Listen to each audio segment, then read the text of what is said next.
Indra dan Rudi harus mendapat pengobatan dari luka yang mereka alami di klinik Polrestabes Palembang setelah sebelumnya menjadi sasaran amuk warga yang marah karena keduanya mencuri ikan tenggiri di Pasar 17 Ilir Palembang. Dua tersangka kemudian diamankan dan ditangkap polisi dari unit Ranmor Polrestabes Palembang dari amuk warga yang marah dengan kejahatan tersangka.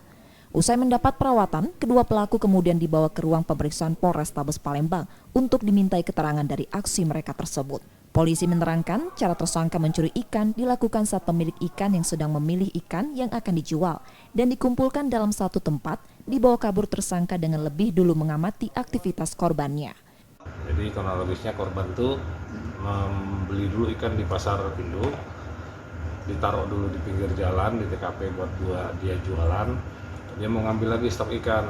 Nah, pada saat itu teman-temannya sudah lihat juga, kok orang ini stok ini langsung main ambil aja si tersangka ini 2 orang. Nah, langsung kita amankan, kebetulan anggota memang sedang patroli hunting ke sana, kita amankan dan sempat juga dengan masyarakat dibantu.